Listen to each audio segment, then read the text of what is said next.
Gente, vamos seguir falando aqui dos nossos assuntos do dia.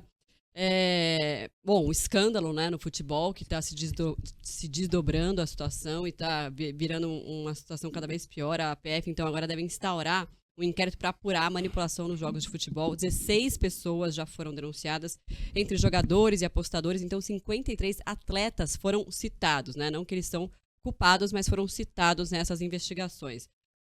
Os apostadores aliciavam atletas para que fossem punidos nas partidas. E olha, num final de semana, eles pretendiam ganhar R$1,5 milhão. Bom, vou passar a bola aqui pro Edgar. Eu já? Já pra você, já pra passando a bola, literalmente. Vou passar a bola literalmente, né? Com combinações ou sem combinações aí, né? Não. As casas de aposta, elas são legalizadas, né? Elas Sim. foram legalizadas no governo Temer, mas desde então não foram não teve uma regulamentação para isso, né? Sim. E o aí, que já chama atenção, né? O que já chama atenção. Tipo, você libera um jogo e não tem uma regulação para esse jogo. Enfim, já é uma coisa estranha, né? Me parece, pelo menos, né? Não, e acho que isso também ajuda a ter esse tipo de fraude, né? Que é essa organização. Na verdade, já tiveram outras, mas é que essa tá maior. São vários jogadores de vários times da Série A e B. Tinha uma investigação acontecendo da Série C do Ministério Público de Goiás, que é quem também está investigando essa linha aí, está nessa linha de atuação agora. Então, é uma situação que está abrangendo vários atletas, mas a CBF, por exemplo, não quis anular porque diz que não interferiu no resultado dos jogos, porque o que eles descobriram até agora, porque era cartão amarelo, né, a combinação. Então, é aquela coisa, o apostador fala assim, alicia, né, convence o jogador, convence não, né? Dá dinheiro pro jogador, né? 50 mil, 100 mil, enfim, depende. Você vai tomar um cartão amarelo e aí o apostador ganha essa grana, né? Mas tá combinado, não é natural que aconteça isso, né? A CBF, ela já, eu vi agora notícias atuais, ela tá colaborando, oferecendo os registros dessas partidas e as informações necessárias para esse inquérito que tá rolando, né?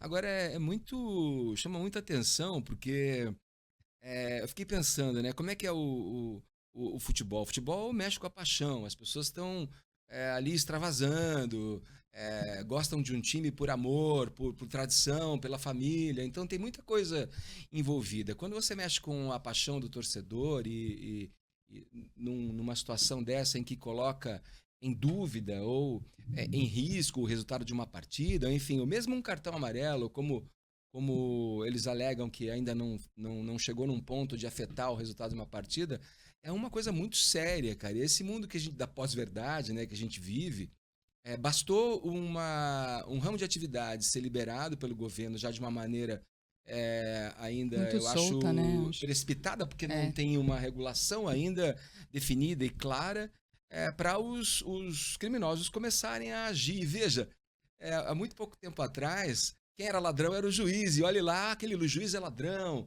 levou uma grana, ou então a mala, né? Tem a mala de dinheiro para o time perder, para o outro se beneficiar.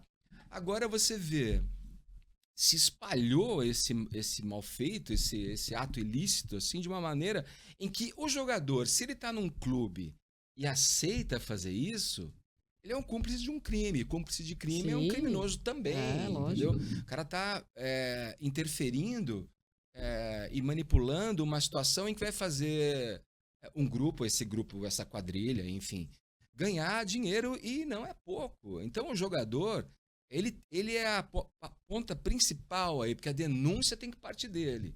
Se chegar uma oferta dessa para qualquer jogador, ele tem que levar para a direção do clube. Eu acho que aí tem um elemento que você pode frear essa ação ilícita, né? O jogador se manifestar.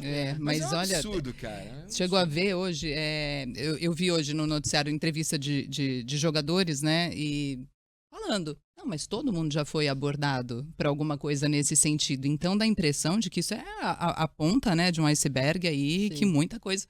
E que vai colocar em xeque resultados anteriores e que mexe, como o Edgar falou, né? É muito frustrante, porque a gente está Muito. falando de uma coisa que envolve paixão, que envolve torcida, que envolve, sim, uma boa dose de sorte, mas de muito talento, Sim. né? E a É. gente quer acreditar como torcedor, quem gosta de qualquer esporte, que a pessoa tá lá, tá dando o seu melhor. Agora, você imaginar, né, que o jogador vai provocar uma situação, vai jogar pior, vai fazer um gol contra, Que aquilo é um porque vendeu teatro, aquilo. né? É assim, é muito frustrante. Muito. né? Esses jogos de azar já tem muitas questões envolvidas, né? Tem pessoas que gostam, tem pessoas que não podem falar, né, nesse tipo de atividade que não mexo com isso, tal, não gosto de jogo, tal. Mas você tira a credibilidade de um potencial arrecadador de imposto, aí falando de uma outra área, né? Que poderia ser uma coisa dentro de uma regra restrita. Então, e mas seguindo nem uma lei. imposto o governo ganha nesse Então, caso, pois né? é, Porque não tem ganha. Mas regulamentação. agora eu já li que pretende-se É. estabelecer uma regulação disso para que possa, como as loterias têm, enfim, recolhem impostos, os jogos recolhem de alguma maneira impostos, que esse tipo de atividade também de aposta esportiva possa também trazer alguma contrapartida Sim. e que se transforme em investimento no esporte, como é o caso das loterias, enfim. Já que rola tanta grana, né? Pois é. É natural que tenha isso. Agora, fico pensando se essas medidas, né, essa regulação, se isso vai conseguir coibir. Como é que faz para você impedir essa corrupção? Porque é uma corrupção, né? Eu acho que também é um crime. a partir do momento que você regula, né, as casas de aposta, elas ficam mais restritas a esse tipo de crime, não sei, imagino. Mas, ó, vamos continuar falando sobre esse assunto com o Vitor Canedo, ele é jornalista esportivo, tá aqui com a gente. Deixa eu colocar aqui o fone pra gente Ainda bem que ouvir. temos uma autoridade, então, para Temos. comentar a respeito, né?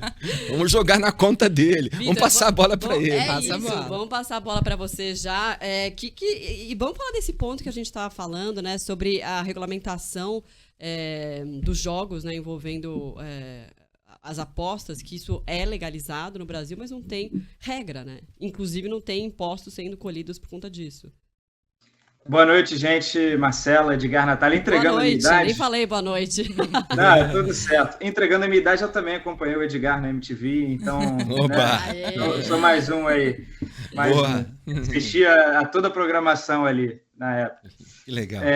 Mas sim, estamos diante de um caso seríssimo, né? Você tocou no assunto, né, de regulamentar e super necessário. Na verdade, é que até algumas casas de apostas, as maiores, têm total interesse, né? Porque eu sei que muita gente acaba vilanizando as casas e tudo mais, mas nesse caso específico, não tem nem para onde correr, né? Tem jogador ganhando dinheiro, tem apostador ganhando dinheiro. Quem é que está perdendo dinheiro nessa brincadeira, né? São as casas de apostas, porque o cidadão lá, o criminoso, resolve fazer um bilhete colocando ali R$100 para ter um retorno de 150 mil de coisas super improváveis que vão acontecer no jogo e, obviamente, né, a casa de apostas que leva o prejuízo.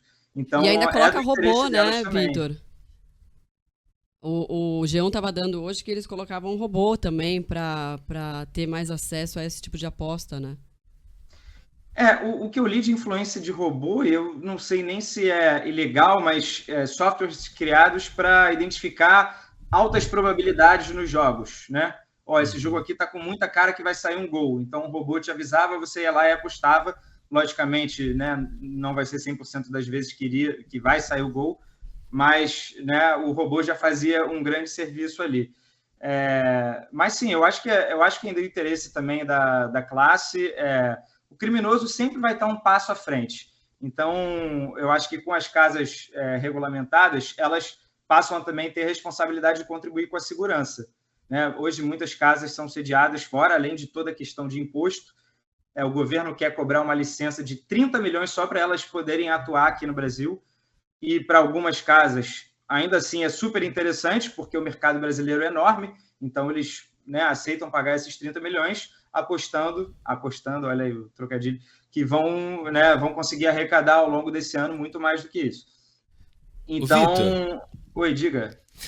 Posso fazer uma pergunta para você? Que eu também estou tomando Só não me chama de autoridade, tá? Que aí isso aí é demais. Foi uma brincadeira. queria saber de você, eu tô vendo a flâmula aí do Real aí, né? Você deve acompanhar futebol, acho que é a tua profissão, a tua vida, seu ofício é esse. E lá na Europa, esse tipo de atividade já tem há muito tempo, né? Imagino que eles devam ter passado por algo parecido lá, porque criminoso, máfia, quadrilha tem em todo lugar, né? Tem lugares onde eles atuam com mais facilidade, mas tem em todo lugar. Tem algum caso que você poderia trazer para a gente tentar traçar um paralelo com o que está acontecendo aqui no Brasil? Tenha passado já por essa fase, né? Já esteja ali na frente. Alguma experiência já nesse sentido na Europa ou em outras ligas, enfim?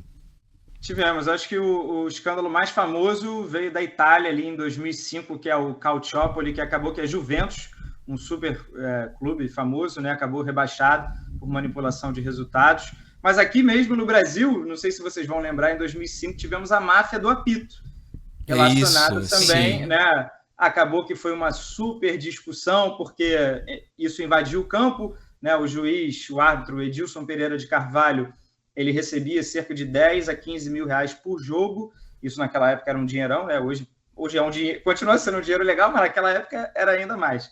E ele apitou inúmeros jogos o ano inteiro, sendo 11 do Campeonato Brasileiro. E aí, depois que a Veja divulgou o escândalo, né, obviamente tudo parou. O STJD quis anular aquelas 11 partidas, independentemente se ele tinha conseguido favorecer os apostadores ou não.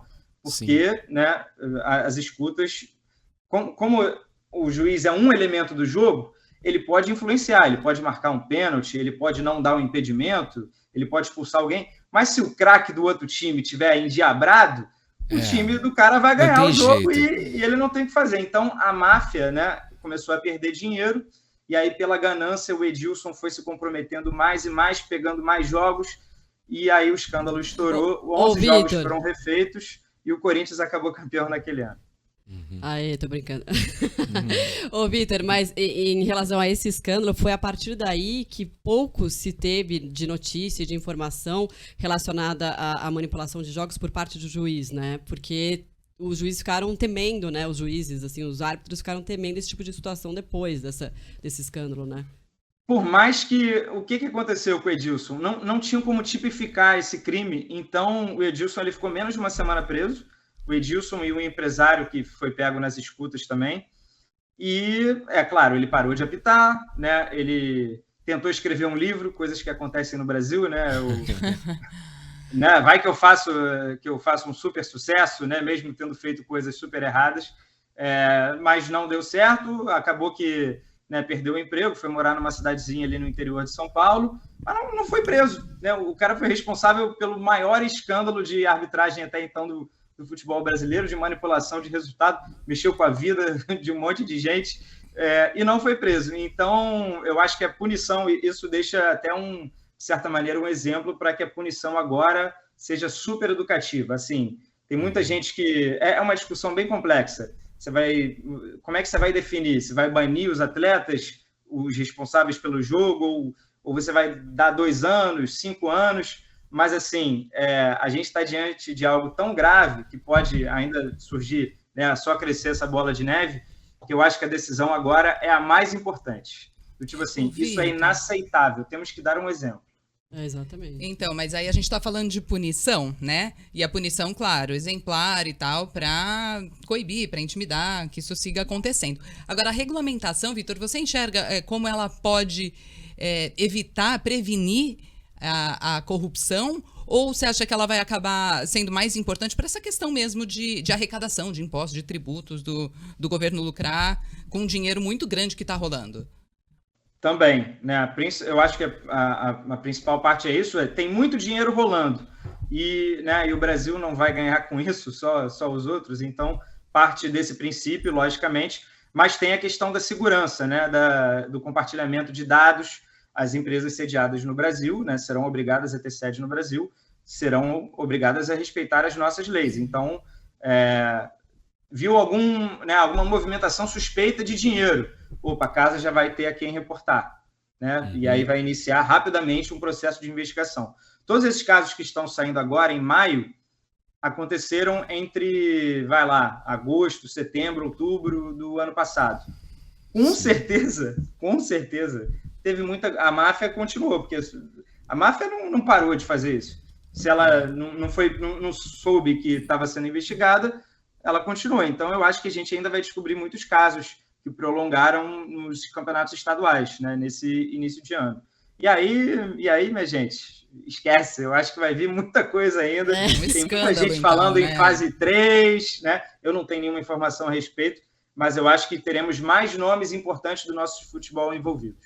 Infelizmente, né? É muito triste a gente falar sobre isso, né? A gente não queria falar sobre isso. Agora, Vitor, você acha que, pelo que você está acompanhando, tal, já que você acompanha essa área, quais são as possibilidades para tentar evitar esse tipo de crime? Bem, primeiro agora é uma punição exemplar que eu acho que nenhum jogador vai ter coragem de cogitar, né? O Atlético Paranaense acabou, inclusive, de demitir, por justa causa, 2 dos seus jogadores, sendo que, essa até é uma discussão interessante, eles ainda não foram denunciados, né? Não se tornaram réus. Porém, o Atlético Paranaense se sentiu confortável com as informações que ele tem de dar justa causa nos 2 atletas, pelos quais ele pagou 17 milhões de reais. Então, ele já resolveu assumir esse prejuízo ao dar justa causa a esses atletas, por mais que eles possam vir a ser declarados inocentes e possam atuar novamente por um outro clube, né? O Atlético Paranaense resolveu assumir esse prejuízo de 17 milhões em nome aí dos seus ideais. E sobre isso especificamente, nesse caso desses atletas, eles confessaram alguma coisa? Tem provas? Porque tem coisa que acho que é inclusive difícil de você comprovar. Ele fala, não, mas não aconteceu porque o cara nem virou réu, enfim, também o réu nem é culpado, mas aí você já tira o cara do time. Ah, eu não fiz aquela não. Óbvio que eu não fiz a falta porque eu tava, né, sendo pago. Eu fiz porque aconteceu, coisa do jogo. Tem coisa que é difícil de comprovar, né? O que veio, né, a realidade foram os prints do WhatsApp, das conversas, e aí muitos desses jogadores estavam citados, às vezes a conversa foi até com o próprio jogador, então o clube deve ter chegado lá e falar, esse print aqui é seu? Então tá bom, a gente vai tomar essa decisão. E aí, publicamente, o jogador, por não ser considerado réu, ele vai, né, falar que não tem nada a ver, que, né, eu sou inocente, tudo mais, o que a gente já sabe como funcionam as coisas. Aí, quando as coisas forem ficando mais feias, aí o discurso vai acabar mudando. Mas os prints que a gente viu, e eu sou um cara assim, muito romântico também do futebol, é óbvio que eu acredito que tem juiz ladrão, que tem não sei o que lá, todo mundo sabe que o seu time já foi prejudicado, um pênalti numa final de campeonato, um gol mal anulado, mas até você viver, né, você ver os exemplos de perto, você ter conhecimento dos detalhes. No caso desse lateral, o Pedrinho, lateral esquerdo do Atlético Paranaense, ele foi pago para tomar um cartão amarelo. Ele estava deixando os apostadores loucos, porque até os acréscimos do segundo tempo, ele ainda não tinha tomado o cartão. E aí eu não lembro... Imagina a aflição do cara, né? Tipo, preciso cumprir essa meta, tomar um cartão amarelo. Nossa, que horror. Não, mas a jogada é surreal, porque o Atlético Paranaense jogou contra o Cuiabá, um time pior, estava 2-2 e o Atlético tinha um jogador a mais. Pois bem, o Pedrinho, esse lateral, estava com uma avenida ali na esquerda para ir até o ataque, faltavam 3 minutos para acabar o jogo, em tese o time dele iria pressionar. Ele foi andando lentamente, foi desarmado e voltou e deu um carrinho no atleta do Cuiabá para levar o cartão amarelo. Isso deixou a torcida louca, né? E aí depois que você descobre que ele fez isso propositalmente para tomar cartão amarelo, isso dá uma sensação de tipo, caraca, né? Eu não sou nem torcedor do Atlético Paranaense, mas... isso, sei lá, tira um pouco o brilho, sabe? E como é que esse cara vai continuar jogando num clube? A menor condição desse cara continuar jogando num clube se ele está sob suspeita. Já é difícil continuar. Imagina se comprova uma participação aí, né? Como cúmplice. Cúmplice não, como fator ali, preponderante na falcatrua de mexer com o resultado. Então, é muito complexo, porque mexe com paixão, né? Como eu sinto o futebol. Eu também sou torcedor raiz, tal. Eu acompanho, eu gosto de ver o meu time jogar. E quando você coloca alguma ação que é do jogador que veste a camisa, né? Os mantos dos clubes, Aí acabou todo o romantismo, acabou toda O brilho vai embora. o brilho assim, do né? futebol, né? Um momento em que todo mundo quer extravasar, quer se entreter ali, esquecer um pouco das outras coisas, tal, fica realmente comprometido. Agora, eu acho que você tocou num ponto interessante, porque é muito sutil, é muita sutileza, né? Às vezes você percebe, fica nítido que um juiz, por exemplo, está sendo tendencioso, não está usando os mesmos critérios para os dois times, e isso vai minando um time que está precisando vencer ali. Isso é muito comum você observar, né? O VAR, que é a tecnologia utilizada hoje, talvez possa ajudar nisso. Eu não sei o que você pensa a respeito, Vitor, mas embora a decisão final é da percepção do juiz ali, a menos quando ele é chamado para decidir algum lance capital, tal, a decisão da interpretação da regra fica a cargo do juiz ali. Você acha que até mesmo a tecnologia que acaba proporcionando a ação desses criminosos pode ser utilizada para coibir essa mesma ação criminosa? Mas eu acho que é por isso que os apostadores foram nos jogadores e não no árbitro, né? Porque se o árbitro tiver que dar um pênalti, ele vai lá dar um pênalti que não existiu. O VAR vai chamá-lo e vai ficar constrangedor para ele, né? Então, isso eu acho que você já limitou um pouco a ação do árbitro, né, corrompido, né? Os jogadores não, ele pode ser pago para ele dar um carrinho por trás, ser expulso. E ninguém, né, de imediato, a tecnologia não vai impedir isso, porque, na verdade, ele deu um carrinho. Né? E como se vai aferir isso, né? Como se... a intencionalidade disso, exato. né? Eu fiz para atender a um conchavo que eu fiz ali. Não, eu fiz no calor do jogo. Eu fiz no calor do jogo, de fato.